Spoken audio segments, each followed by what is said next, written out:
Dios Radio Voice of Inspiration. Selamat malam Sobat Dios semua. Senang banget deh hari ini kita bisa ketemu lagi.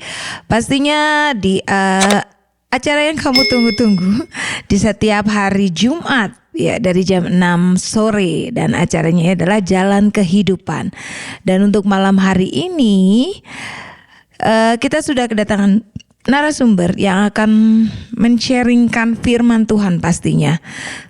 Dan buat kamu semua nih Sobat Dios yang malam hari ini sudah bergabung dan ikut mendengarkan acara Jalan Kehidupan malam hari ini, di hari ini, dan buat kamu semua, kamu bisa mempersiapkan hati kamu, mempersiapkan tubuh dan jiwa roh kamu untuk kita sama-sama menyerap firman yang akan dibagikan malam hari ini, biar kita terus bisa belajar banyak malam hari ini.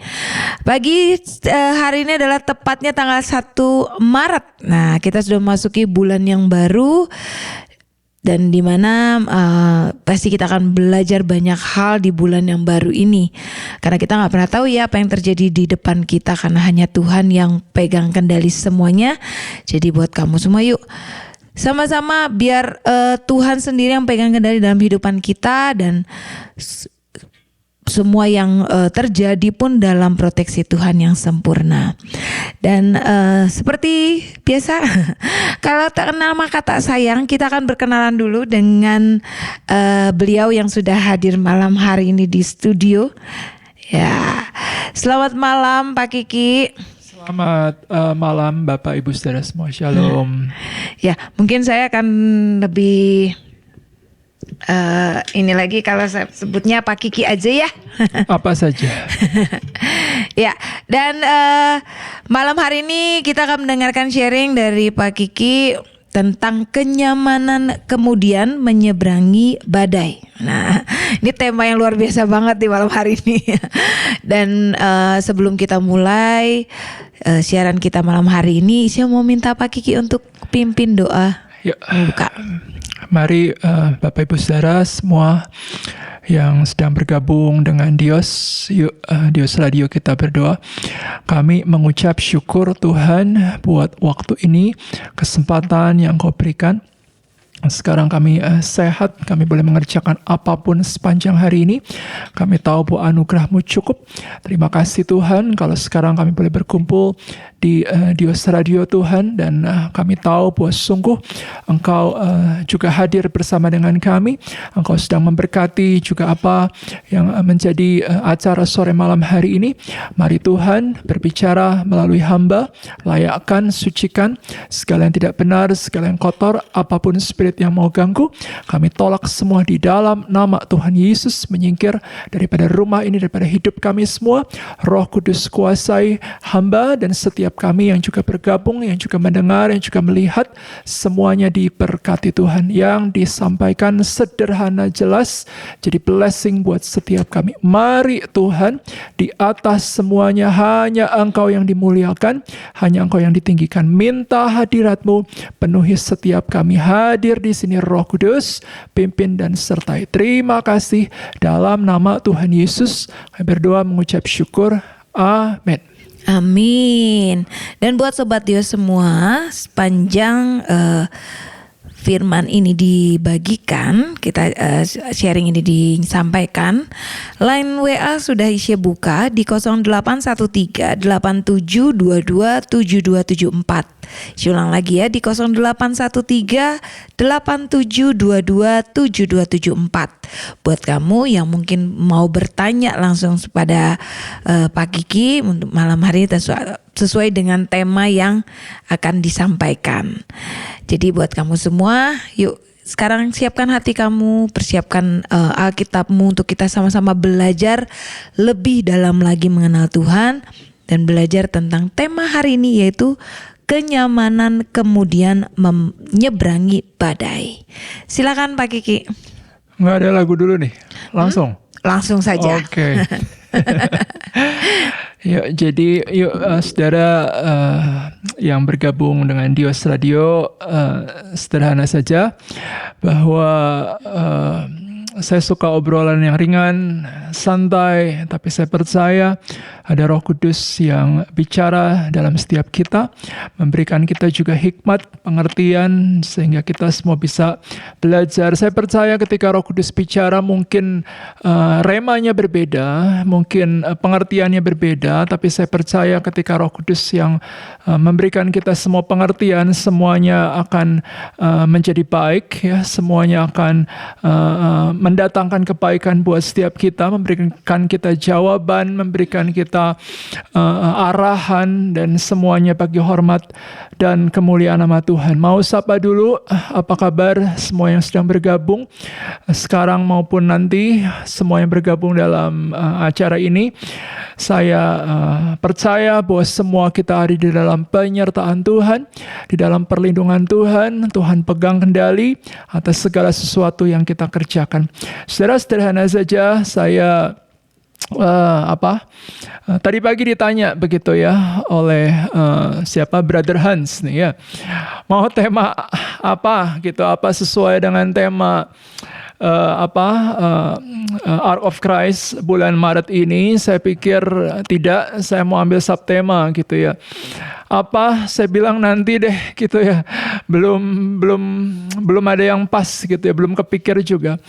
Tapi ini sebuah perikop yang saya pernah juga sharekan beberapa waktu yang lalu, di akhir tahun lalu. Dan ini juga menjadi bahan perenungan saya. Dan saya mau percaya bahwa ini tema yang relevan buat setiap kita. Dan saya minta benar Roh Kudus sampaikan apa yang tepat, bukan seperti apa yang saya suka, tapi biar itu benar-benar seperti yang Tuhan mau. Saudara, bicara masalah atau saya menamakan badai, itu siapapun orang melewatinya, betul ya Bapak Ibu ya. Dan mungkin ada hal-hal yang tidak terduga begitu yang dilewati begitu, yang tiba-tiba menghampiri kehidupan kita ya, suka atau tidak, kadang itu datang, mungkin itu instantly, tiba-tiba, suddenly, ya lewatilah gitu ya. Kalau memang Tuhan izinkan dan memang semuanya baik untuk membentuk, memproses hidup kita, memurnikan kita, ya mari kita seirama dengan Tuhan. Pokok perikop yang kita mau sharing sore malam hari ini itu diambil dari Matius pasal 8 ayat 23 sampai 27. Ya, ini 3, 4, 5, 6, 7, 5 ayat ya Bapak Ibu ya. Dan ketika saya boleh membaca kembali perikop ini, saya sangat diberkati ya. Dan saya percaya bahwa firman Tuhan ketika disingkapkan itu memberikan terang. Firman Tuhan berkata ketika tersingkap firman Tuhan itu memberi terang bagi orang yang bodoh, atau diterjemahkan bagi orang-orang yang mungkin kalau tidak disingkapkan oleh Tuhan, ya kita nggak ngerti begitu ya. Tapi saya percaya bahwa firman Tuhan itu relevan bahkan dalam kehidupan kita sampai dengan hari ini. Dan saya percaya ketika Roh Kudus menyingkapkan sesuatu atau banyak hal, maka itu lagi memberikan kita jawaban, memberikan kita arahan, memberikan kita kekuatan, memberikan kita hikmat pengertian untuk kita boleh melewati segala sesuatu bersama dengan Tuhan. Dan mari percaya Tuhan pegang kendali atas segala sesuatu. Saya suka kata-kata itu, Tuhan pegang kendali atas segala sesuatu. Saudara, kenyamanan. Ya, saudara, orang kalau nyaman ya, seringkali itu membuat kita bisa menjadi lengah begitu ya saudara ya.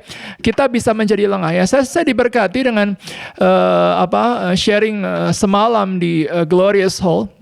Ya, Brother Jimmy sampaikan tentang ada seperti coaching klinik begitulah, tentang bagaimana bertumbuh melewati banyak hal begitu ya. Ada beberapa poin yang disampaikan semalam, bertumbuh dalam bidang A, B, C, D gitu. Satu hal yang menjadi rema buat saya adalah bagaimana ketika orang di tengah kenyamanan justru tidak bertumbuh, saudara ya. Tetapi ketika orang itu keluar dari zona nyamannya, ya, mungkin itu masa sulit, masa yang tidak enak, mungkin itu badai. Tapi di situ ketika orang itu mau untuk belajar, merendahkan diri, mau untuk di-upgrade, mau untuk next level, ya disitulah tempat yang terbaik untuk kita, ya mari melangkah dan lewati badai, mari bertumbuh, mari growing up begitu ya. Bukan justru kita menyerah dengan keadaan, justru kita keluar dari jalan Tuhan, tidak. Justru di situ keluar dari zona nyaman, ya itu tempat, waktu, momen yang terbaik untuk kita bertumbuh ya. Saudara, kenyamanan. Saudara, kalau kita perhatikan Matius pasal 8, saudara ya. Dari ayat yang ke 5 lah begitu ya. Nanti saudara bisa renungkan di rumah. Ketika Yesus, murid-muridnya tiba di Kapernaum ya. Kalau saudara baca itu Yesus menyembuhkan orang, ya, ada mampir ke rumah mertuanya siapa? Petrus ya, dan disembuhkan. Kemudian banyak orang yang kerasukan disembuhkan, dibebaskan, dilepaskan, orang sakit disembuhkan. Yesus melakukan banyak hal di Kapernaum, saudara. Kalau saudara lagi merenungkan dari Matius 8 ayat yang kelima, bahkan di ayat-ayat yang lain tentang ketika Yesus suka sekali untuk mampir atau bahkan tinggal di Kapernaum ya, saudara ya. Di sini saya catat Kapernaum sedikit saja, itu kampung halaman Matius pemungut cukai ya, murid Yesus. Juga sekitarnya itu juga kampung halamannya Simon, Andreas, Yakobus, Yohanes ya di Kapernaum. Ya, dan kalau bicara Kapernaum juga, kalau saudara baca di Matius 4 ayat 13, ketika Yohanes telah ditangkap, Yesus menyingkir ke Galilea, meninggalkan Nazaret dan diam di Kapernaum. Yesus suka akan kota ini. Di Yohanes 6 juga dikatakan ayat ke-24, ketika orang banyak mencari Yesus, mereka naik perahu berangkat ke Kapernaum untuk mencari Yesus. Yesus suka akan Kapernaum ini ya saudara ya. Dikatakan banyak hal tentang Kapernaum. Saudara, saya mengajak setiap kita memposisikan diri kita seperti murid Yesus ya saudara ya. Bayangkan ketika kita menjadi murid-murid Yesus yang ikut dengan perjalanan Yesus di sini, saudara ya, ya sebagai murid Yesus, dan di Matius ke-8 ini mampir ke Kapernaum. Murid-murid Yesus ya melihat mujizat ya, melihat banyak hal yang Yesus kerjakan ya. Dan secara nggak sadar itu membuat mereka jadi nyaman, saudara ya. Sudah mulai terbiasa dengan orang sakit sembuh, orang kerasukan dilepaskan gitu ya. Mereka merasa nyaman di sini ya. Tapi ini sedikit nyebrang, saudara ya. Dikatakan di Matius 11 ayat 23, dan engkau, Kapernaum, saya coba ringkas saja, sekalipun sangat dihormati, engkau akan masuk ke dalam api neraka, karena seandainya mujizat-mujizat yang kulakukan di dalammu itu dilakukan di Sodom, maka kota itu pasti masih ada sekarang. Saudara, kalau bicara tentang Kapernaum, di sini juga bicara ada ketidakpercayaan dari penduduk di Kapernaum. Walaupun banyak mujizat yang Yesus kerjakan, walaupun banyak bukti yang nyata yang Tuhan kerjakan tentang pelayanan Yesus di Kapernaum, tetapi mereka juga orang-orang yang termasuk orang-orang yang keras begitu, saudara ya. Orang-orang yang juga ya mungkin tidak mudah percaya begitu. Ini sisi yang lain dari orang-orang Kapernaum. Tapi kita nggak bahas ke sana. Ini baik saja untuk kita mengerti bahwa katakanlah orang-orang Kapernaum tidak mudah percaya akan mujizat, walaupun mujizat terjadi, tapi Yesus suka gitu ya. Yesus bahkan dikatakan tinggal di Kapernaum, mampir ke Kapernaum. Saudara, bicara Kapernaum punya beberapa arti yang juga saya rangkum di sini ya. Artinya adalah tempat yang nyaman, saudara, Kapernaum ya, atau tempat ada penghiburan di sana ya. Ada banyak mujizat yang Yesus lakukan, ada banyak orang yang ditolong oleh Tuhan, mengalami kelepasan. Atau Kapernaum juga bisa bicara tempat di mana ada belas kasihan gitu ya. Jadi ada pemulihan di sana. Saudara, orang-orang merasa nyaman, murid-murid Yesus merasa nyaman ketika Yesus ada di Kapernaum. Saudara, saya langsung mengajak nih kita ya baca firman tuh asik banget lah. Kalau Roh Kudus pimpin menyingkapkan banyak hal, bagus sekali ya. Tadi pagi dalam doa bagi bangsa jam 5 pagi, Ibu Selvi berkata, ayo yang tidak membaca firman atau yang sudah tidak baca firman atau yang belum baca firman, yuk baca firman Tuhan setiap hari. Yuk mari Bapak Ibu Saudara, mari luangkan waktu belajar disiplin, mari baca firman Tuhan setiap hari. Itu kekuatan buat hidup kita, buat roh kita. Jangan menjadi biasa, nggak baca firman nggak apa-apa, toh hidup saya baik-baik. Ayo saudara, baca firman Tuhan setiap hari.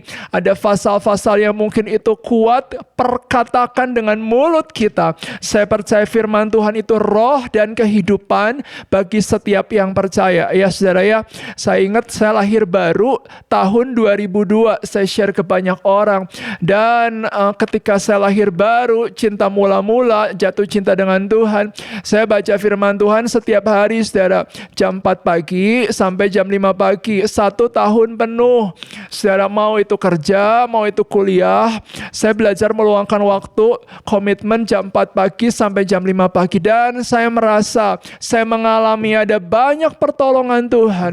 Roh saya terus dibangun menjadi kuat, lewati masalah apapun. Saya bekerja diberkati, kuliah saya diberkati. Ada banyak mujizat yang Tuhan kerjakan. Dan saya kalau flashback, saya ingat ketika saya baca firman Tuhan, benar-benar itu memberikan kekuatan. Benar-benar ada banyak mujizat yang Tuhan kerjakan. Saya ingat satu kali ada kawan saya, kita berbeda keyakinan, punya masalah gitu. Saya juga kaget, tiba-tiba kawan saya mampir gitu ya ke tempat saya, nggak ada angin, nggak ada hujan. Loh, saya bilang, lu kenapa mampir ke sini gitu kan? Banyak, maksudnya ada kawan-kawan yang lain. Dan dia bilang, kenapa ya katanya, kok gue tiba-tiba pengen aja share masalah gue sama lu katanya. Gue pikir lu pasti punya solusi. Saudara, ada banyak hal yang Tuhan kerjakan. Dan kalau saya renungkan, itu dimulai dari sebuah hal sederhana, baca firman Tuhan setiap hari. Mari Bapak Ibu baca firman Tuhan setiap hari. Kita punya waktu untuk medsos, kita punya waktu untuk banyak hal setiap hari. Yuk luangkan baca firman Tuhan setiap hari. Lanjut ya Bapak Ibu, Matius pasal 8 23 sampai 27. Judul perikopnya adalah angin ribut diredakan. Ayat 23, Mazmur pasal 8. Lalu Yesus naik ke dalam perahu dan murid-muridnya pun mengikutinya. Saudara, ini setelah kalau kita baca beberapa ayat sebelumnya, jadi Yesus ini melihat orang banyak mengelilinginya. Lagi ya, ini hebatnya Yesus, orang banyak datang. Saya pikir Yesus merasa timingnya untuk pergi. Jadi Yesus akan pergi gitu ya. Dan murid-muridnya mengikutinya. Jadi inisiatif untuk bertolak ke seberang naik perahu, ini inisiatifnya daripada Yesus sendiri ya. Bukan murid-murid yang mengajak, tapi Yesus yang mengajak sebenarnya. Ayo murid-murid, yuk kita pergi ke seberang. Dan murid-muridnya mengikutinya. Saya catat beberapa poin di sini, saudara. Oke, Yesus bersama-sama dengan para murid. Saudara, murid Yesus di sini, kalau kita bisa juga melihat, adalah orang-orang yang dekat dengan Tuhan ya. Ring satunya Tuhan sendiri, ring satunya Yesus ya. Dan saudara, kita bisa belajar di sini, murid-murid Yesus, orang-orang yang dekat dengan Yesus, kalau kita bisa baca di ayat-ayat selanjutnya, mengalami badai. Saudara mungkin berpikir dalam kehidupan ini, saya hidup dekat dengan Tuhan, persepuluhan saya baik-baik, pelayanan saya baik-baik. semuanya saya lakukan dengan baik, tapi kok saya melewati badai. Saudara, ini menarik sekali karena kalau bicara murid Yesus, orang yang dekat dengan Yesus pun melewati badai, saudara. Ya, mungkin saudara ada yang berpikir, kenapa ya hidup saya harusnya baik gitu. Saya melakukan apa yang Tuhan mau, bukan artinya kita meninggikan diri atau membenarkan diri ya saudara, bukan. Tapi kita bisa merasa, Tuhan, aku tuh coba menyenangkan hatimu gitu ya. Tapi kenapa? Mungkin Tuhan izinkan ada badai, ada hal-hal yang tidak nyaman yang saudara lewati. Nah ini saudara, murid-murid Yesus, orang-orang yang close banget sama Tuhan, tapi pun bersama dengan Yesus, Tuhan izinkan melewati badai. Di Kapernaum, murid-murid Yesus nyaman. Mereka melihat mujizat, mereka membantu banyak hal. Tetapi begitu mereka ikut Yesus, inisiatif bukan inisiatif mereka, naik ke perahu, dan inilah yang permulaan, dimulainya yang namanya badai, saudara. Ya, dan ciri khas danau Galilea, kalau kita baca di data, saudara, danau Galilea ini terkenal dengan badai yang dahsyat, yang bisa muncul dengan tiba-tiba dan begitu cepat. Jadi memang danau ini dikenal dengan hal itu gitu ya. Jadi saya juga bisa belajar begitu Bapak Ibu, berjalan bersama Yesus ya. Bukan artinya semua jalannya lancar, mulus, bebas hambatan. Kalau kita berkaca di perikop ini, bahkan ketika murid-muridnya bersama dengan Yesus satu perahu, dan itulah permulaan dari ayat-ayat selanjutnya, dan kita akan melihat ada badai. Ayat yang ke-24 dikatakan, sekonyong-konyong mengamuklah angin ribut di danau itu, sehingga perahu itu ditimbus gelombang, tetapi Yesus tidur. Saudara, ini menarik sekali. Sekonyong-konyong, tiba-tiba. Saudara pernah gak sih dalam hidup ini, pasti pernah lah, mengalami hal yang tidak nyaman, yang datangnya tiba-tiba, saudara. Ya, kalau yang datangnya tiba-tiba, saudara, kira-kira persiapannya seperti apa, saudara? Ya, saudara bisa bayangkan ketika murid-muridnya lagi di tengah danau, dan tiba-tiba gitu ya, nggak pakai pemberitahuan notis apapun, saudara ya, nggak ada perakiraan cuaca, nggak ada, saudara, ini tiba-tiba gitu ya. Dan bisa dibayangkan kan, saudara, seperti apa dalam hidup kita juga sama, Bapak Ibu. Mungkin ada hal-hal, mungkin mungkin ada katakanlah bencana mungkin yang Tuhan izinkan untuk menimpa, dan kita mau persiapan seperti apa, wong datangnya tiba-tiba ya.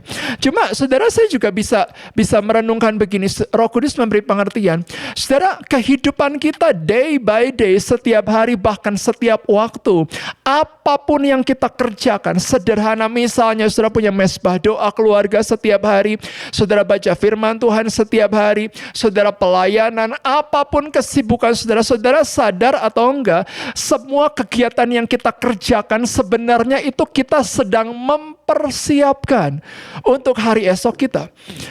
Itu ibarat kita sedang menabur sesuatu yang akan kita tuai. Ya, memang seolah-olah begini Bapak Ibu, kadang kita melakukan semuanya dengan baik katakanlah, dan mungkin kita merasa, Tuhan, kok hidupku biasa saja. Pernah nggak saudara berpikir seperti itu?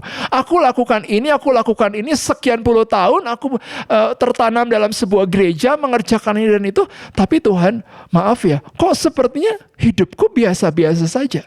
Tapi saudara, saya mau berkata, apapun yang kita kerjakan, itu ibarat kita sedang mempersiapkan.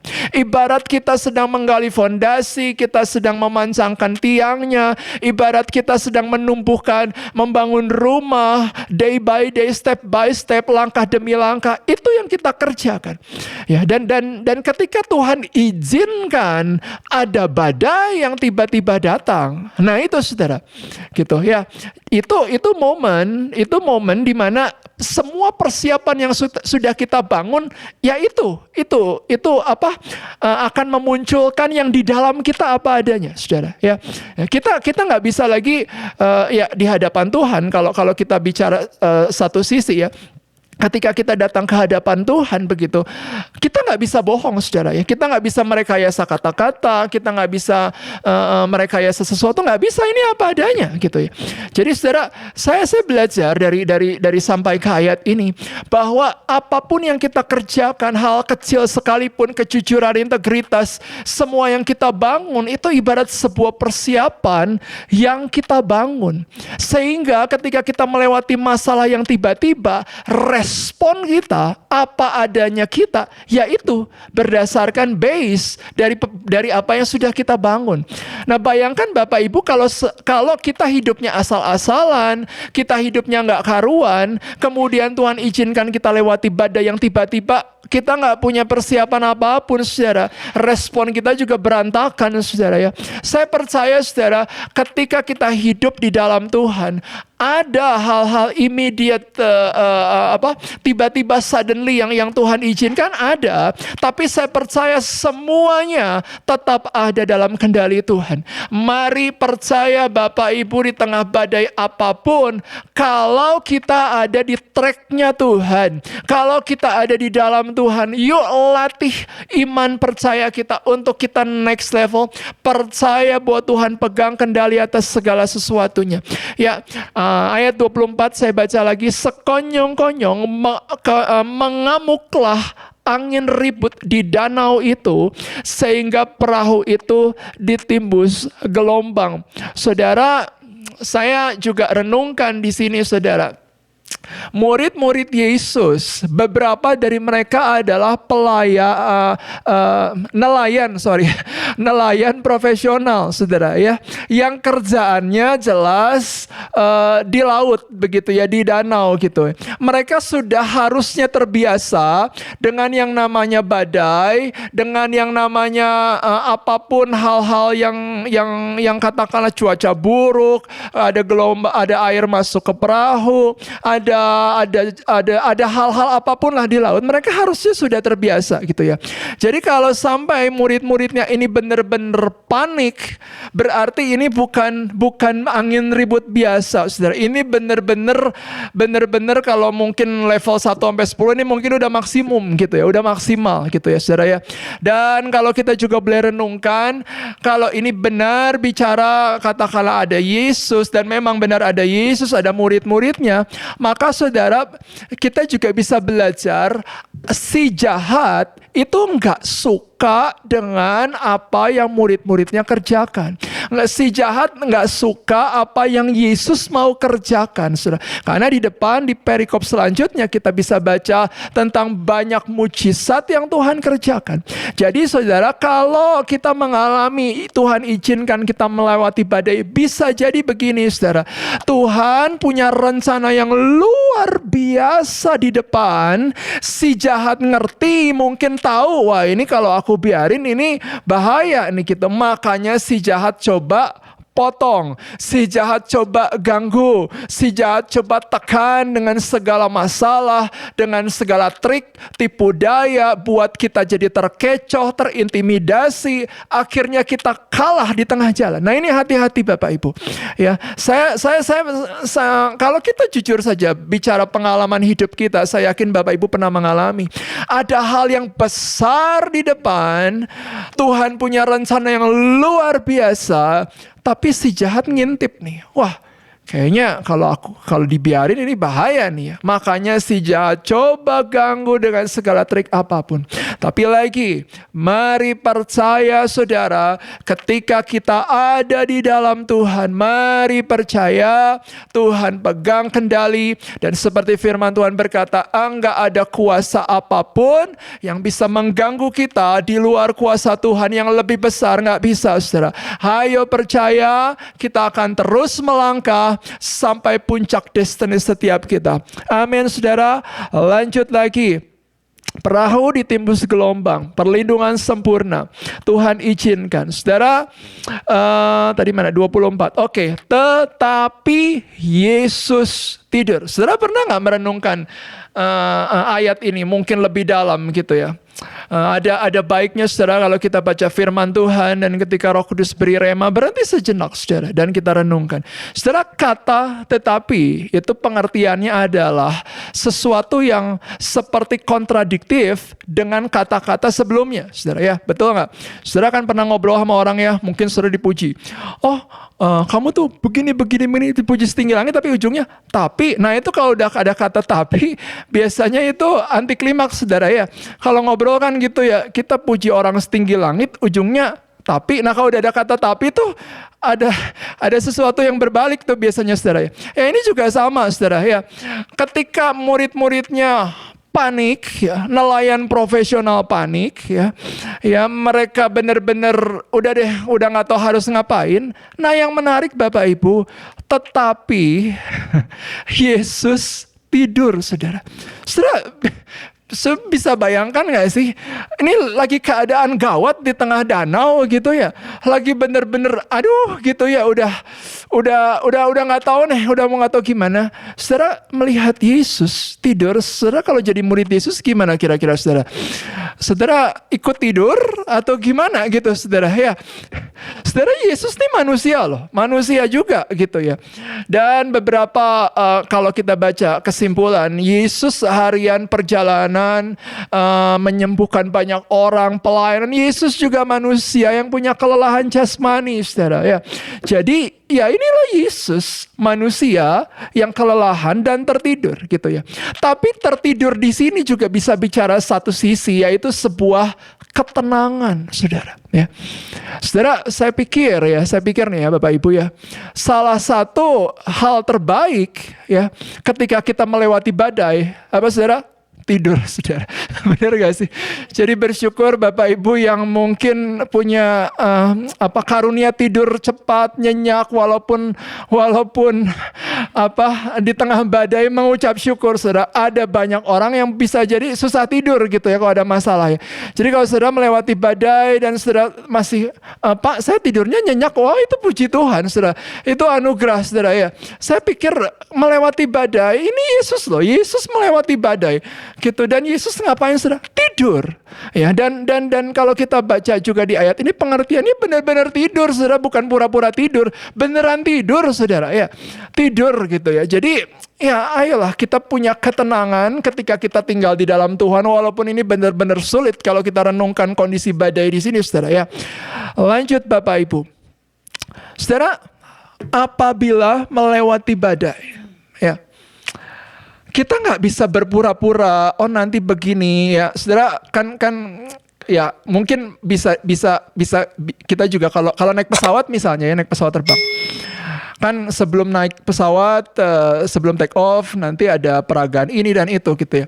Saya pikir prosedurnya juga bisa jadi ada prosedur ketika kita naik kapal gitu ya, naik kapal laut begitu ya, naik perahu gitu. Cuman kan kalau sudah di tengah badai kan gimana gitu ya saudara ya. Saya ingat saya pernah menonton sebuah movie yang namanya Perfect Storm. Saudara ya, mungkin saudara ingat ini film puluhan tahun lalu. Pemainnya itu George Clooney, kalau saya tiba-tiba ingat saja. Dan itu mengisahkan, jadi film ini berdasarkan kisah nyata, saudara. Di perairan Inggris ada satu kelompok nelayan yang mereka profesional, tapi mereka mengalami gagal target sekian waktu ketika mereka melaut begitu saudara. Dan mereka kalah juga bersaing dengan kelompok nelayan yang lain, sampai akhirnya si pemimpin kelompok ini berkata, yuk kita melewati batas daripada, jadi ada batas, tidak boleh melewati batas untuk melaut lebih jauh lagi. Tapi karena mereka akhirnya memutuskan kita nggak bisa gini-gini aja, kita harus meraih hasil yang lebih dari ini. Dan akhirnya si kepala nelayan ini berkata, ya udah yuk, mau nggak sepakat sama saya, yuk kita melaut bener-bener jauh sampai ke tengah. Dan singkat cerita, ini based on true story saudara, akhirnya mereka sampai benar-benar melewati batas. Dan di tengah itu, di tengah laut yang sudah lewat batas itu, akhirnya mereka mengalami yang namanya benar-benar badai dahsyat. Akhirnya singkat cerita, perahunya tenggelam dan semuanya mati saudara Ya, nah ini benar-benar yang namanya badai. Jadi ketika saya merenungkan perikop ini, saya ingat film yang saya tonton gitu ya, saudara. Film ada bagusnya juga, itu memberikan kita pengertian, saudara ya.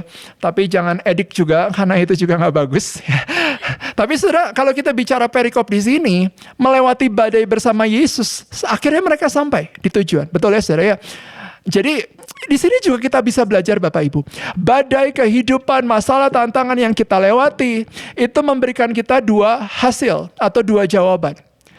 Jawaban yang pertama adalah bisa jadi orang berhenti di tengah jalan, keluar dari jalan Tuhan, mundur dari jalan Tuhan, berkata, ya Tuhan aku lelah hidup gini-gini aja, sorry Tuhan, goodbye. Gitu. Atau yang kedua, susah ya. Mungkin dengan segala dengan fight dengan begitu rupa, mungkin udah nggak tahu gimana lah. Tapi bersama Yesus sampai di tujuan, gitu ya. Saya ingat ada satu kisah nyata, ada seorang ibu ya saudara ya, di satu kota di Indonesia, dan orang ini tuh kecewa dengan Tuhan. Ya. Sekian puluh tahun melayani. Tapi satu titik akhirnya dia memutuskan untuk kecewa dengan Tuhan. Ya. Dan orang ini berkata, ya sudah hari Minggu besok aku akan ibadah dan itu adalah ibadahku yang terakhir. Setelah hari Minggu besok aku benar-benar mau tinggalkan Tuhan. Saudara, ada bagusnya juga ibu ini mau tinggalkan Tuhan tapi ke gereja dulu. Menurut saya ini poin yang bagus saudara ya. Punya planning untuk meninggalkan Tuhan tapi ke gereja dulu gitu saudara. Akhirnya hari Minggu biasa ibu ini ibadah yang kedua digeser ke ibadah pagi. Saya nggak tahu ada apa. Nah yang menarik adalah yang seharusnya mengisi di ibadah pagi adalah gembala sidangnya, begitu ya. Tetapi gembala sidangnya berhalangan diganti oleh wakilnya, saudara. Ya dan si wakil gembala ini khotbah dan khotbahnya itu benar-benar yang saya pikir bukan hanya menyentuh tapi membuat si ibu ini tuh nggak jadi mundur dari Tuhan. Padahal si ibu ini udah mati-matian, pokoknya aku kecewa dengan Tuhan, aku mau mundur dari Tuhan. Sudah selesai, lupakan tentang Tuhan. Tapi dengan khotbahnya di Minggu pagi, ibu ini akhirnya selesai ibadah, maksa mau ketemu dengan pembicaranya walaupun pembicaranya sibuk harus pergi ke kota lain, dipaksa untuk ketemu dan akhirnya pembicaranya ketemu dan si ibu ini bilang begini, Pak tahu nggak saya itu sudah mau mundur dari Tuhan. Akhirnya si bapak pendeta ini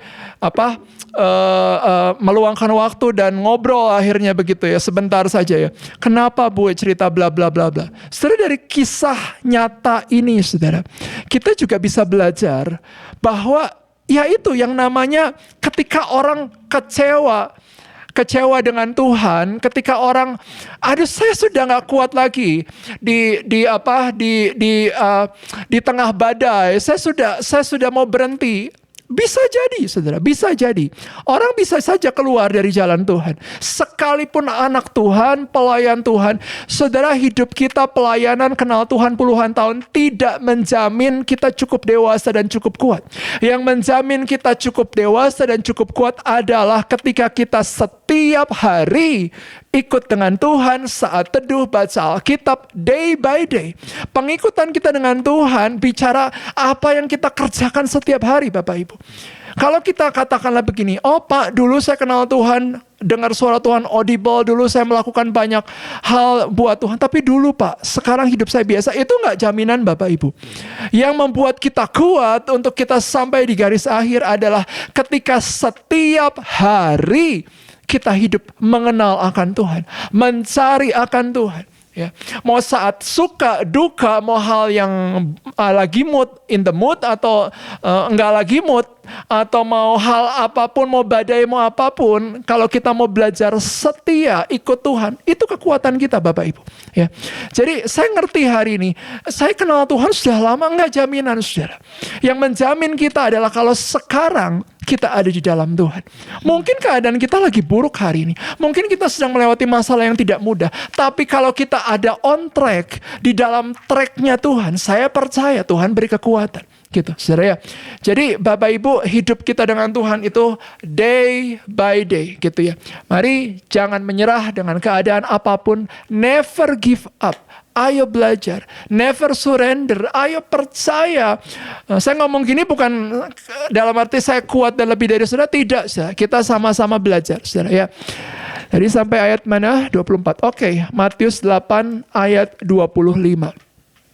Maka datanglah murid-muridnya membangunkan dia. Saudara, saya masih masih yakin kalau mereka ini berusaha. Kenapa? Karena beberapa dari murid Yesus adalah nelayan, saudara. Ya itu sudah otomatis mereka akan melakukan ini dan itu. Ya nelayan gitu ya, saudara.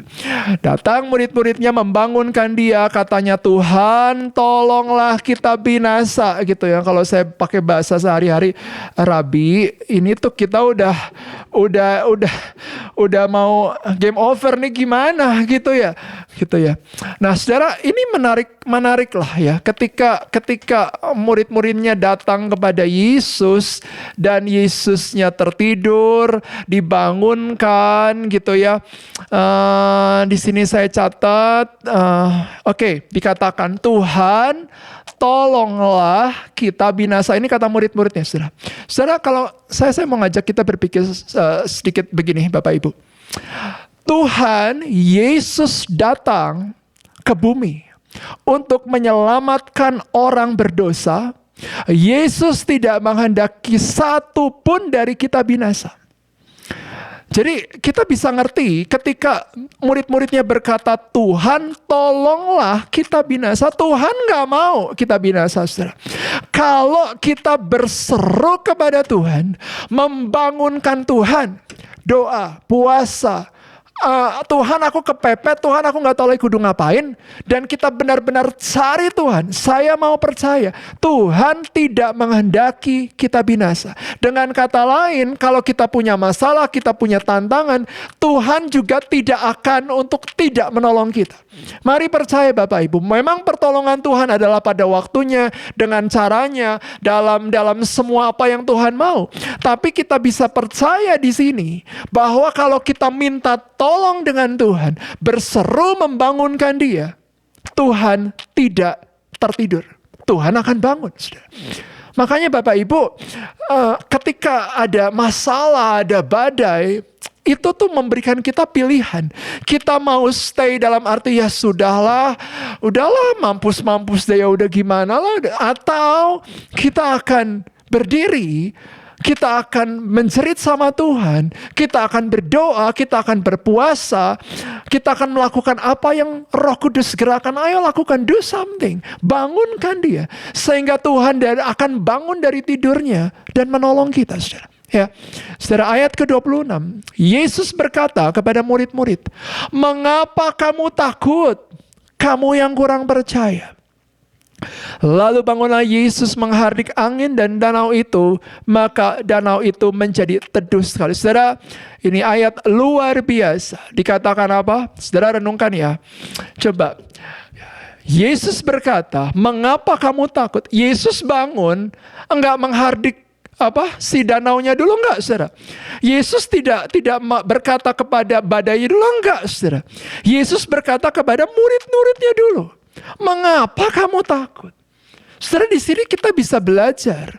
Sebelum Yesus menyelesaikan masalah kita, Yesus mau memberesi kita terlebih dahulu.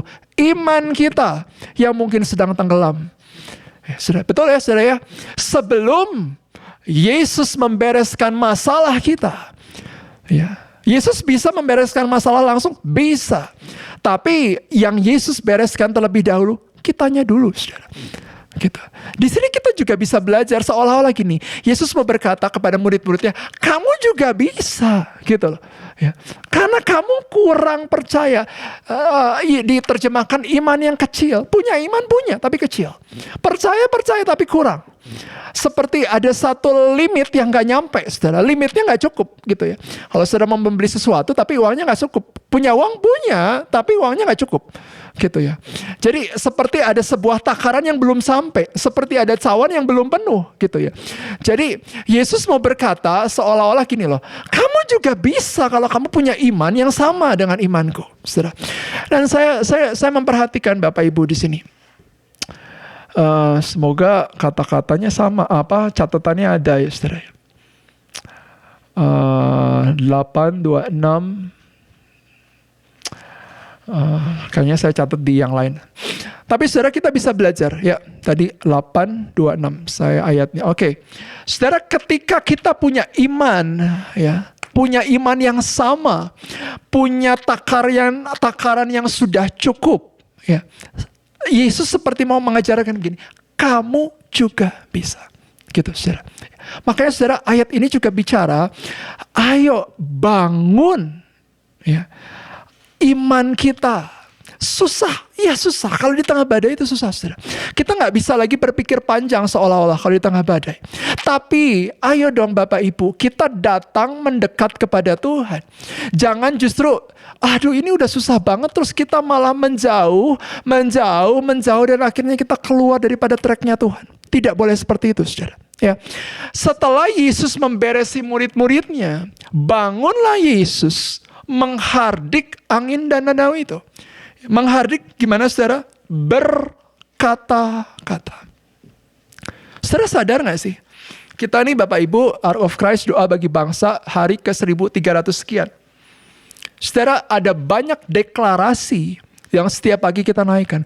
Saudara sadar atau tidak, ketika kita benar-benar hidup di dalam Tuhan, ketika hidup kita dipenuhi oleh kebenaran firman Tuhan, apa yang kita ucapkan itu bukan perkataan biasa. Betul nggak, saudara?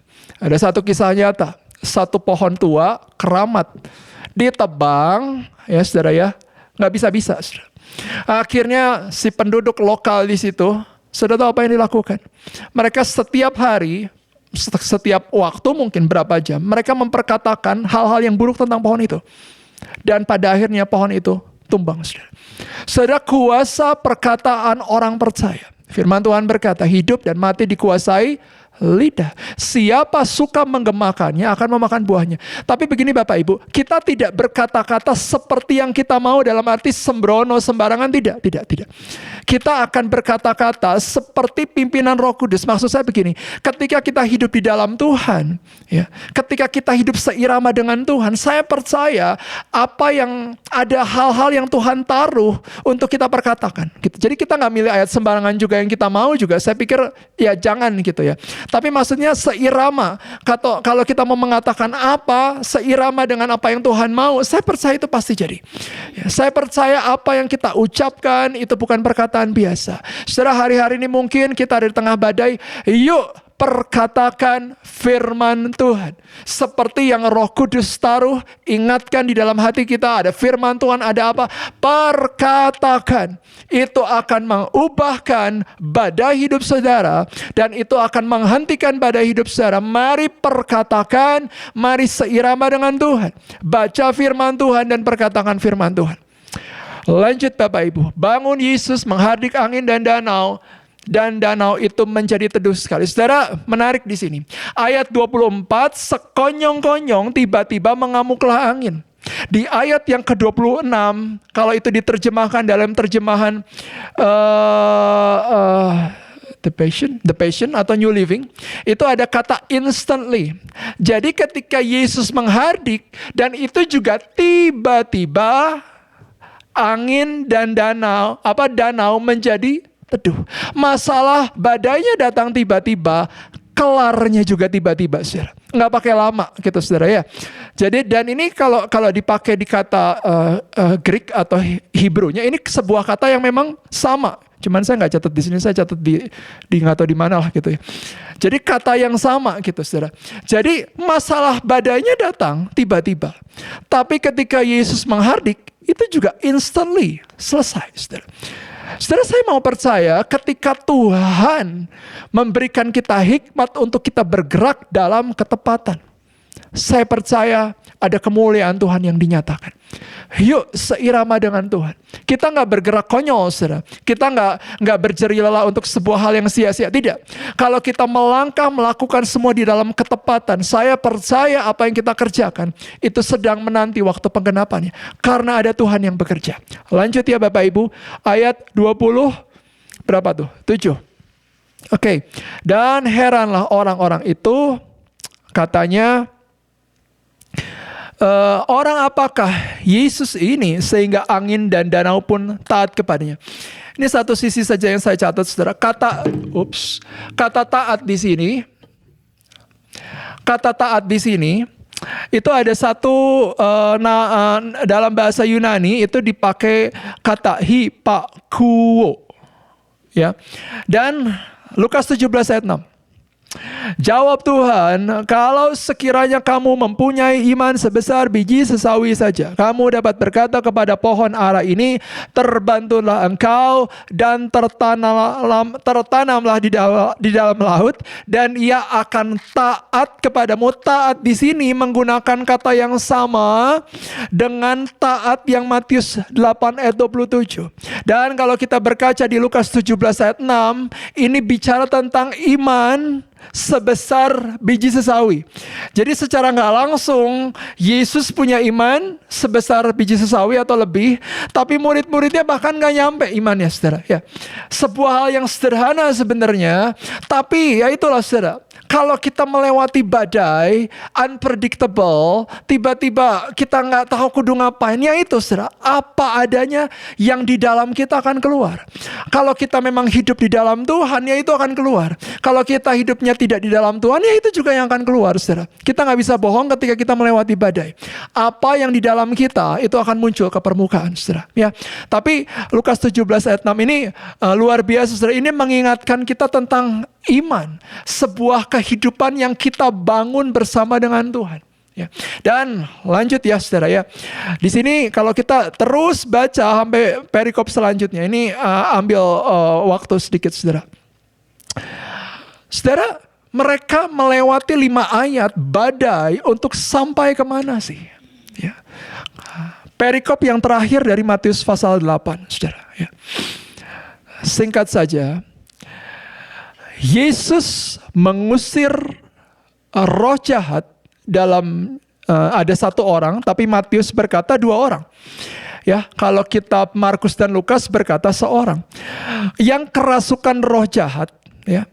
Ya, dan dikatakan di ayat keberapa nih? Dikatakan ada namanya ya, saudara, ya. Apa, legion ya, ya. Dan akhirnya roh jahat ini keluar dan masuk ke 2.000 babi. Saudara, ini bukan jumlah yang sedikit. Ini adalah jumlah yang banyak, ya. Dan setelah Yesus dan murid-muridnya tiba di seberang, yang Yesus lakukan adalah membebaskan orang yang sudah terikat dengan banyaknya si jahat ini, saudara, ya. Dan akhirnya masuk ke 2.000 babi. Saudara, rantai saja putus dikisahkan di perikop ini, saudara, ya. Jadi ini orang sudah sangat mengganggu, ya. Tapi kalau saudara baca di perikop ini, bukan di Matius 8 perikop yang terakhir, tapi kalau nggak salah di Markus atau di Lukas dengan kisah yang sama, yang sudah dilepaskan dari Yesus akhirnya menginjil ke Dekapolis. Itu di Markus atau di Lukas. Dekapolis itu termasuk ada Damaskus di dalamnya. Itu bicara tentang 10 kota. Ya. Jadi saudara bisa bayangkan Yesus membebaskan orang dari keterikatan, dan orang ini melayani di 10 kota. Itu penginjilan yang sangat efektif, penginjilan yang luar biasa, saudara, ya. Bukan Yesus atau murid-muridnya yang menginjil, tetapi orang yang sudah dibebaskan. Saya mau berkata begini, Bapak Ibu. Mereka melewati badai untuk sampai di tujuan, dan ada sebuah misi yang Yesus mau lakukan. Jadi saya mau balik lagi, saudara. Ketika kita melewati badai, saudara ingat, kalau Tuhan punya rencana yang ajaib buat kehidupan saudara, buat masa depan saudara, ada misi yang saudara mau kerjakan di depan, si jahat ngerti dan coba gagalkan misi saudara. Coba mengganggu, mengecoh, mengintimidasi, mudah-mudahan saudara gagal, keluar, kecewa, dan itu tujuan si jahat. Tapi hati-hati Bapak Ibu, pastikan kita tetap ada di jalan Tuhan. Sesulit apapun, ingat, kita di dalam Tuhan. Tuhan punya rencana yang dahsyat buat kehidupan saudara dan saya. Apa? Kita nggak tahu. Yesus, murid-muridnya juga nggak tahu, saudara. Tapi begitu mereka sampai di daerah orang Gerasa, mereka baru mengerti apa yang Yesus mau kerjakan. Gitu ya. Jadi ya inilah saudara, berjalan bersama dengan Tuhan. Mereka nyaman di Kapernaum, mereka ikut Yesus naik ke perahu, dan mereka menyeberang yang namanya badai. Setelah mereka tiba, mereka baru ngerti, murid-muridnya baru mengerti. Oh, ada misi yang Tuhan Rabi mau kerjakan. Membebaskan orang, dan orang yang dibebaskan menjadi orang yang memberitakan kabar baik. Bahkan sampai di Dekapolis 10 kota. Dan banyak yang dimenangkan bagi Tuhan. Saudara, lagi saya mau berkata, ya, kita keluar dari zona nyaman, lewati badai. Di situ kita kenal Tuhan secara pribadi. Di situ kita bertumbuh. Di situ kita di-upgrade next level. Sebab ada misi yang Tuhan sedang persiapkan bagi kita. Saudara bisa bayangkan kalau mereka berhenti di tengah jalan, di tengah badai, dan semuanya selesai. Berarti mereka tidak sampai tujuan, dan misinya tidak selesai. Saudara, saya mau tutup dengan begini. Dalam kehidupan kita, saudara mari percaya bahwa destiny yang Tuhan persiapkan buat saudara dan saya, walaupun kita nggak bisa melihatnya hari ini, kita hanya bisa melihatnya, melewatinya step by step. Tapi mari percaya bahwa yang terbaik Tuhan sediakan untuk masa depan saudara dan saya. Bayangkan kalau di tengah badai kita berhenti dan kecewa dengan Tuhan. Saudara, bubar semua masa depan kita, saudara. Justru di titik-titik terendah, tersulit, itu menyembunyikan lompatan-lompatan yang jauh ke depan, saudara. Hati-hati, si jahat itu sukanya nipu, mengecoh, mengintimidasi. Hati-hati, saudara. Sehingga kita nggak lagi fokus, jadi kita berhenti. Dan begitu berhenti, akhirnya kita keluar. Padahal bicara waktu akan jalan terus, saudara. Ya, bicara badai, saudara, badai kalau di sini, saudara, kalau kita renungkan lagi, perahu tetap melangkah, tetap maju sampai ke tujuan, saudara. Memang mereka berat di tengah diterpa badai, tapi yang terbaik adalah terus melangkah bersama dengan Tuhan, dan sampai di seberang ada kemuliaan yang Tuhan sediakan. Ya, mari Bapak Ibu, saya juga belajar ketika saya boleh merenungkan perikop ini, saya sangat diberkati. Karena ini bicara sesuatu yang benar-benar relevan dengan keadaan banyak orang hari-hari ini. Saya mau kata jujur, saudara, ada banyak orang yang berhenti ketika melewati badai. Ya memang namanya badai. Kita punya 1000 alasannya, tapi begini, tapi begini, tapi begini. Tapi kalau kita berkaca dari perikop ini, Matius 8, 23-27. Ya, mereka melewati badai. Bahkan nelayan profesional pun nyerah, saudara. Ya, mereka ngerti, tapi nggak bisa juga, saudara. Dan yang mereka kerjakan adalah bangunkan Yesus dari tidurnya. Mari seirama dengan Tuhan. Dan mari bertolak sampai ke seberang, tuntaskan setiap misi yang Tuhan percayakan bagi setiap kita. Oke, Bapak Ibu Saudara, cukup dulu. Terima kasih. Ya, Sobat Yos, kembali lagi balik sama Isya sekarang. Dan terima kasih buat Pak Kiki yang sudah men-sharingkan tentang tema hari ini. Kenyamanan, kemudian menyeberangi badai. Nah, kita akan kembali lagi Sobat Yos, kita akan mendengarkan dulu beberapa lagu. Dan buat kamu yang punya pertanyaan tentang tadi, kamu sudah mendengarkan sharing yang luar biasa tadi, dan di antara itu mungkin kamu ada pertanyaan, kamu bisa langsung chat aja ke nomor WA kita di 081387227274. Ya, kembali lagi bersama Isya, pastinya masih di acara Jalan Kehidupan di malam hari ini.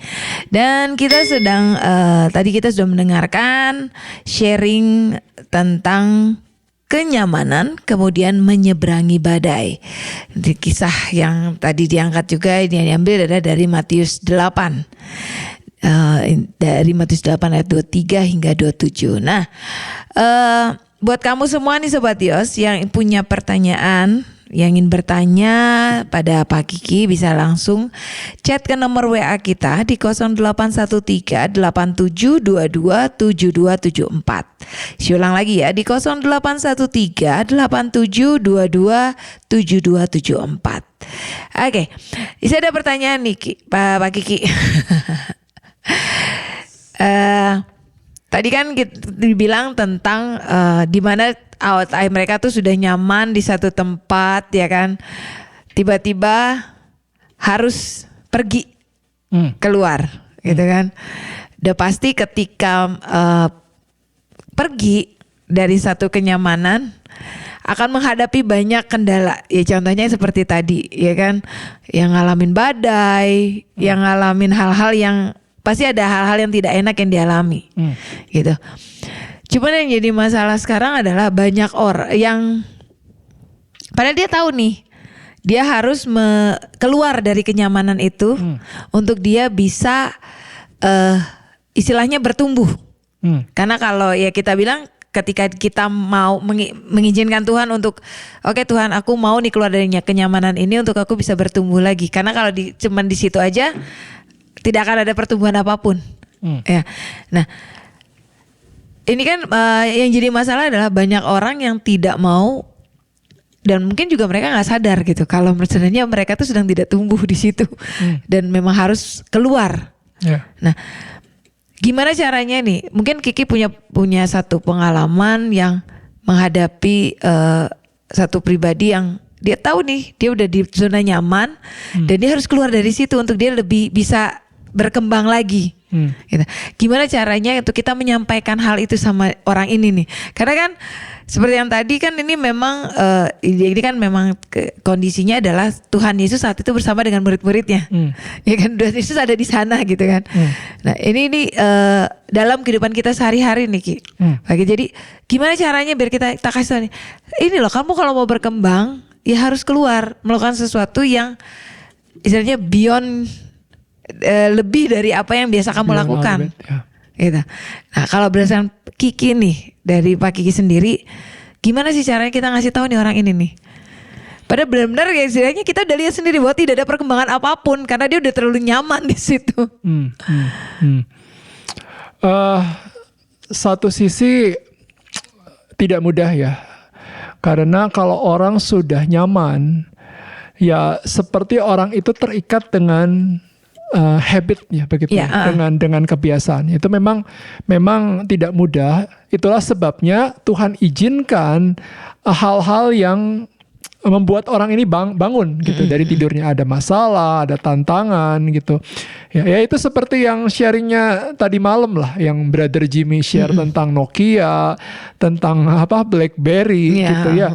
Mereka sudah merasa menguasai pasar, mereka sudah merasa settle, nyaman, tidak ada yang kompetitor yang bisa mengganggu, dan tiba-tiba bisa gitu, dan akhirnya mereka yang tenggelam gitu. Ya buat saya memang tidak mudah, karena sekali lagi kenyamanan itu mengikat begitu. Tapi ya kita mungkin bisa sampaikan dengan contoh begitu ya. Yang pasti kita berdoa ya Bapak Ibu ya, kita berdoa itu saya percaya ada hal-hal yang kita nggak bisa terobos kalau kita tidak berdoa begitu ya. Ya buat saya susah, tidak mudah untuk hal-hal seperti itu. Tapi ya kita berbagilah pengalaman hidup orang atau contoh atau apa begitu. Karena untuk berubah itu mau tidak mau harus dari pribadinya sendiri. Itu saya yakin akan hal itu. Orang bisa berkata kepada saya, ayo Ki lakukan ini, tapi selama saya tidak ya melangkah ya tidak begitu. Tapi sebaliknya orang tidak menghimbau saya untuk mengerjakan apapun, tapi kalau saya mau saya akan kerjain gitu. Jadi sekali lagi untuk melakukan sebuah terobosan ya buat saya itu kekuatannya gimana ya, dari kesadaran orang itu gitu loh Bapak Ibu. Jadi dari orangnya sendiri gitu. Karena kalau orangnya sudah mau, kemauan itu sulit dikalahkan begitu ya. Gitu. Jadi kalau ditanya gimana caranya, Saya mau berkata jujur itu tidak mudah ya. Tapi sekali lagi saya percaya ketika kita coba memberitahu, coba share, coba berbagi, ya mari berdoa dan berharap orang itu melakukan sesuatu yang baru. Begitu saja sih. Ya, oke. Jadi buat kamu semua juga Sobat Dios yang mungkin saat ini merasa bahwa ini sebenarnya sudah dikasih kode bahwa ini sudah waktunya kamu untuk keluar dari zona nyaman kamu, itu. Dan kamu agak sedikit punya beribu-ribu alasan yang untuk tidak melakukan itu. Nah sekarang kan jadi udah tahu ya harus lakukan gitu. Apalagi kalau udah dikasih kode keras. Karena pernah juga ada satu siapa ya, Ibu Selvia kalau nggak salah yang pernah bilang bahwa tentang keluar dari zona nyaman itu. Karena kalau kita tidak misalnya gini, kalau kita tidak mau melangkah,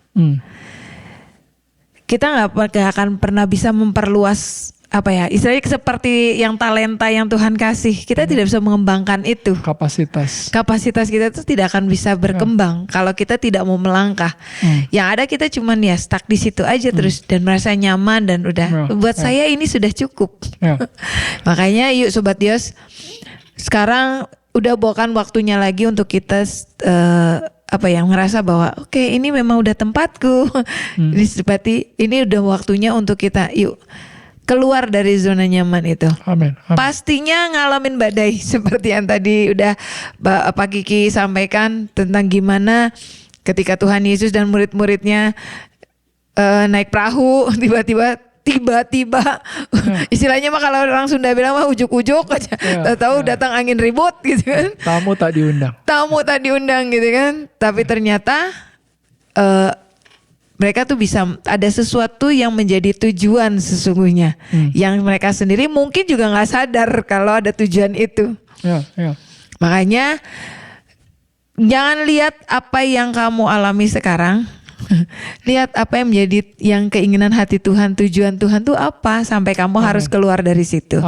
Dan kita tadi kita sudah mendengarkan sharing tentang kenyamanan kemudian menyeberangi badai, dan tadi juga sharingnya juga diambil dari Matius 8 ayat 23 sampai 27 tentang angin ribut diredakan. Nah, isi juga ada pertanyaan lagi nih Pak Kiki. Monggo. Nah, tentang ini kan kondisinya adalah dalam perikop ini kan gimana murid Tuhan Yesus dan murid-muridnya tiba-tiba mengalami angin ribut di danau, ya kan? Yang istilahnya kalau secara ini buktinya adalah karena dalam kondisi itu mereka ini kan adalah nelayan-nelayan profesional yang biasa menghadapi badai. Karena kan udah hidupan mereka seperti itu gitu. Cuman nggak tahu gimana ceritanya saat itu kondisinya. Mereka tuh mengalami, kalau dilihat dari yang Isa tangkap dari perikrop ini adalah mereka mengalami satu ketakutan yang luar biasa banget. Ya kan, karena di perikrop yang 25 tadi juga yang sempat Pak Kiki bahas juga, sharingkan juga adalah tentang yang Tuhan tolonglah kita binasa. Berarti kan itu kalau sampai mereka yang profesional sudah bicara seperti itu, berarti kan tingkat ketakutannya udah luar biasa banget. Padahal mereka tahu bahwa ada Tuhan di dalam perahu itu gitu. Tapi rasa takut itu malah benar-benar mencengkram banget gitu. Nah, gimana rasanya, bagaimana caranya gitu. Gimana kita bisa melawan nih rasa takut itu? Padahal kita tahu nih Tuhan tuh ada. Tuhan berjalan bersama dengan kita. Kita tahu Tuhan ada bersama dengan kita, melangkah bersama dengan kita. Cuman kadang kan daging gitu ya, manusia yang ini. Nah, gimana kita bisa melawan rasa takut itu? Kalau buat saya begini ya, saudara. Ya itu yang tadi saya sampaikan.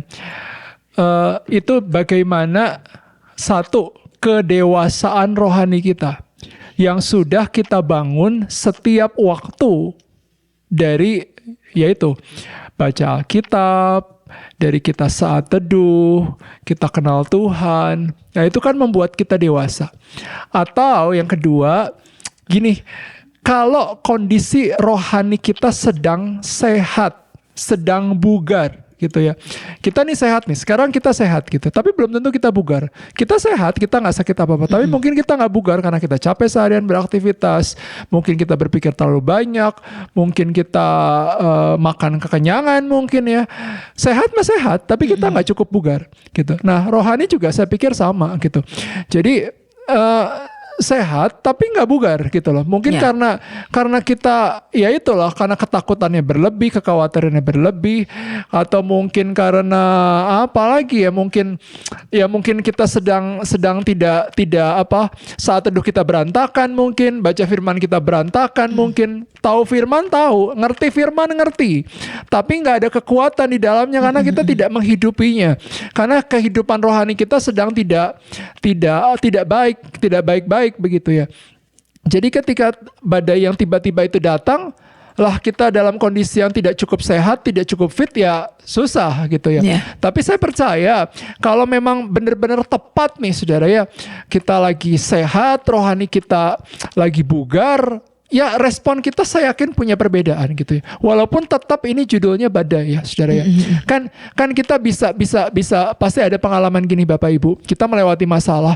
Kalau kita lagi rohani kita lagi kuat, kita punya tenang, damai sejahtera di dalam batin kita nih. Kok aku tenang ya gitu loh. Kok ada damai sejahtera gitu. Walaupun ya ini keadaan nggak mudah gitu loh. Tapi kalau hidup kita lagi nggak karuan, ya nggak usah badai deh. Hal kecil kita bisa emosi, bisa marah-marah, bisa kesel, respon kita bisa nggak karuan gitu. Karena rohani kita sedang tidak baik-baik. Jadi buat saya kalau ini bicara memang badai yang tiba-tiba datang, kita nggak bisa berpura-pura. Yang ada di dalam kita, itulah yang muncul ke permukaan. Respon kita ya itulah keadaan kerohanian, kedewasaan kita pada waktu itu gitu. Jadi buat saya marilah bangun kehidupan rohani kita baik-baik setiap hari, setia dalam apa yang Tuhan percayakan. Ya itu buat saya. Salah satunya itu baca firman setiap hari, itu kekuatan buat setiap kita. Ya, saya percaya Tuhan sudah ukur. Kalau Tuhan izinkan badai, berarti Tuhan sudah ukur ketika kita akan bisa melewatinya. Karena saya percaya kalau Tuhan ukur kita nggak bisa melewatinya, ya Tuhan juga nggak akan izinkan. Gitu. Saya mau coba mengajak setiap kita berpikir yuk seirama dengan Tuhan, dan mari bergerak seirama dengan Tuhan. Ya, oke. Ini juga ada WA yang masuk nih. Dari ini udah nomor dia nggak kasih nama sih, cuman nomor telepon aja 0813 sekian. Nah, pernah ada nggak pengalaman dari Pak Kiki menyeberangi badai? Ya sesuai dengan tema nih, kenyamanan kemudian menyeberangi badai. Nah, Pak Kiki secara pribadi pernah ngalamin hal itu nggak? Gitu. Pernah, tapi ceritanya panjang. Ya, saya ini kan instan ya, jadi ditanya apa tiba-tiba yang muncul saya saksikan. Saya kuliah waktu itu, saya nyaman. Saya magang pertama kali di sebuah restoran, nilai saya cukup baik. Saya jadi gini, waktu itu ada pilihan opsi, ada opsi untuk saya magang kali kedua gitu. Jadi ya sudah, saya ambil saja.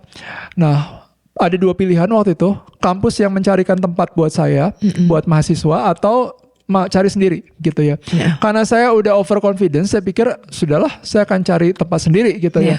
Jadi ruang lingkupnya tidak luas karena itu hanya hotel, restoran atau travel gitu ya. Karena saya kuliah manajemen hotel.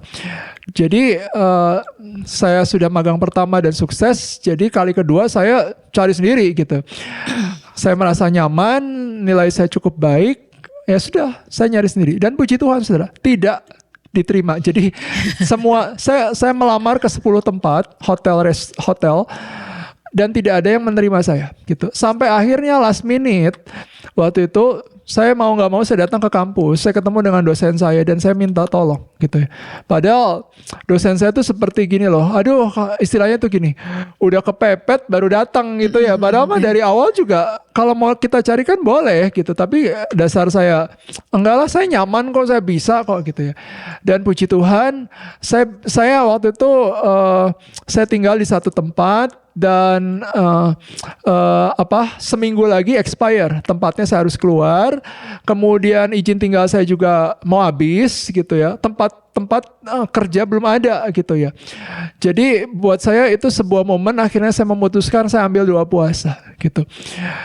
Pilihan saya sederhana saja, kalau saya nggak diterima mana-mana ya udah saya selesai, putusin dulu kuliahnya, ya sudah saya selesai gitu. Tapi ya itu saya coba waktu itu, ya itu saya tuh lahir baru, saudara. Itu 2002 waktu itu, 2002 saya lahir baru. Saya mati-matian cari Tuhan, ya itu mujizat terjadi. Hanya dalam waktu, jadi hari Senin saya ingat banget, Senin siang saya dipanggil ke kampus, dan kemudian si dosennya berkata, kamu langsung sore hari ini kamu datang ke hotel, kamu trial 3 hari. Kalau kamu diterima magang, posisi saya waktu itu saya magang jadi resepsionis front office. Kalau diterima puji Tuhan istilahnya, kalau enggak ya berarti ya kamu balik lagi ke saya begitu ya. Tapi waktu itu katakanlah dari berapa ratus mahasiswa itu mungkin kurang dari cuma 5 mahasiswa yang belum dapat tempat pekerjaan, dan 4 diantaranya itu mahasiswa yang belum pernah magang. Nah, sedangkan saya ini bukan mahasiswa awal gitu ya. Saya ini udah setahun lebih awal gitu. Jadi kudunya saya punya cukup tempat magang yang bergengsi begitu istilahnya. Akhirnya di hari itu juga, Senin sore juga, saya pergi ke hotel yang dituju luar kota. Saya datang gitu, dan ya ceritanya buruk banget lah, karena besoknya saya magang. Saya ingat banget itu 3 hari trial, buat saya itu trial and error. Dan hari pertama saya datang, saya telat 45 menit karena saya ketiduran, saudara ya. Karena gini, malamnya saya nggak bisa tidur, stres gitu ya. Bangun paginya malah kesiangan. Saudara bisa bayangkan, magang trial 3 hari, datangnya saja terlambat gitu ya, 45 menit gitu ya. Udah gitu, saya ingat banget itu 40 item dalam satu kertas yang saya benar-benar nggak ngerti lah. Ya itu benar-benar nggak ngerti. Saya jujur saya nggak ngerti ya. Saya belajar komputer dari SMA gitu. Kuliah juga saya belajar komputer. Ada mata kuliah komputer gitu. Dan di situ saya buka komputernya, semua berbahasa Perancis ya. Jadi saya benar-benar nggak ngerti. Saya cuman menghafalkan posisi tombol saja gitu ya. Jadi saya kerja dengan kamus elektronik waktu itu ya. Tapi saya mau berkata, dalam keadaan kepepet, saya benar-benar berserah. Tuhan tolong, kalau ini memang kau kasih, puji Tuhan. Jadi saya menunggu 3 hari untuk saya diterima atau tidak gitu. Diterima puji Tuhan, enggak ya udah, saya nggak dibayar apa-apa. Itu kan benar-benar trial gitu. Nah ya puji Tuhan, ya ini saya mau berkata, ini Tuhan. Saya benar-benar berserah, saudara. Karena izin tinggal saya habis, apartemen saya juga habis, jadi benar-benar habis gitu. Kalau selesai, ya udah gue numpang di tempat orang kali ya, gitu. Trial 3 hari, ya. Tuhan nggak pakai lama. Trial hari pertama datang terlambat, nggak tahu perlu ngerjain apa. Cuman saya bersyukur gini, mentor saya orang India. Itu mentor saya yang bener-bener asik banget dah. Dia bilang pokoknya udahlah kamu pasti gue bantuin katanya, intinya gitu. Ya udah, hari pertama saya dipanggil sama GM waktu itu. Sore hari saya dipanggil GM. Saya juga nggak tahu kenapa dipanggil GM gitu ya. Kerja juga nggak karuan gitu. Mungkin saya pikir gini, kayaknya saya tidak satisfy. Mungkin gak usah tunggu 3 hari. Di hari pertama pun saya kayaknya ditendang aja udah gitu ya. Tapi ya saya mau berkata itu Tuhan. Jadi di hari pertama, bahkan GM saya belum melihat saya bekerja apapun. Dia belum dapat rekomendasi dari kepala reception. Tapi di hari pertama GM saya berkata gini, kamu mau gak kerja di sini? Saya bilang, ya saya mau gak ada pilihan lagi gitu ya. Dan itu hotel bergengsi, hotel favorit di kota tersebut. Hotel berbintang, paling bagus, favorit 3 tahun, award 3 tahun berturut-turut. Jadi itu hotel buat saya ya siapa yang nggak mau gitu ya. Gitu, dengan segala kerendahan hati saya bilang saya mau, cuman saya nggak punya pilihan karena saya belum trial, ini baru sehari gitu. Tapi singkat cerita GM saya berkata, oke, kamu mau, kami terima kamu, pokoknya kami percaya kamu bisa. Cuman kayak gitu doang, saudara. Jadi melewati semua prosedur, singkat cerita saya kerja dan ya semuanya selesai dalam instan, dalam 1 hari gitu. Ya itu buat saya satu badai ketika saya boleh melewati ketika saya kuliah begitu ya. Dan buat saya cerita ke kawan-kawan setelah itu, bahkan ke dosen saya pun bingung gitu ya. Karena untuk terima di situ nggak mudah, tidak mudah ya. Kalau dites kayaknya saya nggak bakal lulus deh, percayalah gitu ya. Saya juga ngukur gitu ya. Cuman ya saya mau berkata ya itulah Tuhan. Kalau Tuhan mau berkata diterima ya diterima gitu. Mau orang mau bilang apa, nanti Tuhan rekayasa. Gitu pengalaman hidupku yang membekas buat saya gitu. Kalau dicerita detailnya panjang, itu banyak ceritanya. Tapi yang pasti yang aku lakukan waktu itu adalah saya ambil 2 puasa karena saya nggak punya pilihan lain. Pilihan lain ya udah selesai, putus di tengah jalan gitu ya. Tapi ya puji Tuhan, ketika favor Tuhan turun, Tuhan bekerja dan rekayasanya jadi. Gitu. Ya, amin. Itu dia ya. Ternyata itu dia. Ketika kita benar-benar berserah sama Tuhan, mengambil satu keputusan, udah berserah, mengambil satu keputusan dan melakukannya, pasti akan Tuhan bukakan jalan. Amin. Ya kan? Amin. Ada banyak pintu yang Tuhan bukakan buat kehidupan kita. Gang kendali dan Engkau yang bawa perahu hidup kami sampai ke seberang, sebab ada misi yang harus kami kerjakan, sebab kami tahu pekerjaan kami, perjalanan kami belum selesai dan kami mau terus melangkah seirama denganmu. Beri kekuatan Tuhan buat setiap umatmu, berkati setiap umatmu, buat kami Tuhan next level, upgrade dalam banyak hal. Ketika kami boleh melewati hal-hal yang tidak nyaman, hal-hal yang sulit, justru itu buat kami bertumbuh, tidak berhenti, tidak keluar jalur, tetapi kami tetap on track, tetap ada di jalan-Mu Tuhan. Dan kami akan terus melangkah seirama, bawa kami Tuhan sampai puncak destiny setiap kami. Berkati lagi umat-Mu, juga Dios Radio Tuhan, hamba-hamba-Mu yang boleh melayani pekerjaan-Mu di sini, berkati dengan segala berkat yang terbaik. Terima kasih Tuhan, Dios Radio boleh menjadi blessing buat banyak orang, buat kota, bangsa-bangsa juga. Terima kasih Tuhan, semua hormat kemuliaan, segala hormat kemuliaan hanya bagi Tuhan. Engkau saja yang layak terima semua doa Tuhan. Yang sakit disembuhkan, yang lemah ada kekuatan, yang berkekurangan Engkau cukupkan. Mari Tuhan, yang sedang berputus asa Engkau berikan pengharapan, yang mungkin sedang berduka ada penghiburan, yang mati dalam hal apapun boleh kembali bangkit hidup dan melangkah. Dan kami percaya Engkau yang menolong setiap kami, nyatakan kuasa dan kemuliaan-Mu. Terima kasih Tuhan, semuanya hanya bagi Tuhan, hormat kemuliaan bagi-Mu. Dalam nama Tuhan Yesus kami berdoa mengucap syukur, dan setiap yang percaya mari kita katakan amin. Amin.